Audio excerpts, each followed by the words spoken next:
Tere, ma olen Toomeiti ja ma kõnele teile soos maast mu sälätakan. Innemanasti ole tan Võro raadio. Tõsel korrusse peal näed seal oma vakna. Ja ta oli mulle edimene tüü kotus Võromaal. Võro liinah.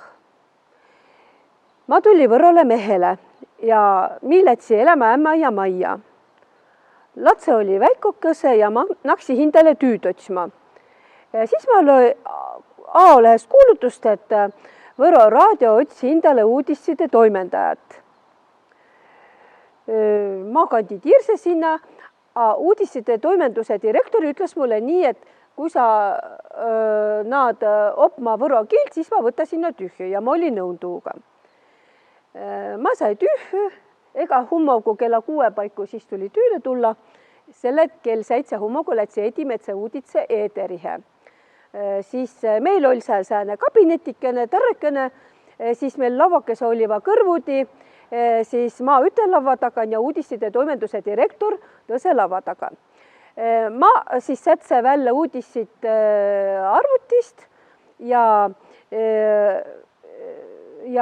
puutrist sätsena välja ja siis tuli neid lugeda eeterhea kah. Uudisside toimenduse direktori, tal oli tähtsamba tüü, ta veel liina peal võtma intervjuusid. No ja siis ta tuli sealt tagasi ja intervjuude võtmiselt, siis ta naas neid välja kirjutama tuulaigu näeb papre peale. Tal oli väikokene sääne mobiiltelefonikene ja tuu oli tal lava peal. Siis tuun hakkas märgutama, et aku saa tühest. Ja akujuhtme oli tal kodu ärunähtatu. Ja siis ta mobiiltelefonikene unnas seal lava peal ja kõrraga uudisside toimenduse direktori Kai tole telefoni peale ja nii ta kärat, mis sa no rüügid?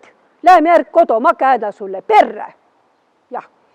Ja siis pealt toda ma kõrraga lätsi Võro instituuti, nagu lubasi, opma võro kiilt. Ja viil me lepsemi kokku, et ma otsi välja 2 üle raamatupaat ja naka ega õdaku kodu oma mehele ette lugema selle, et uudisside toimenduse direktori sõnul, et seal omava egat sugutse võro kiilse sõna.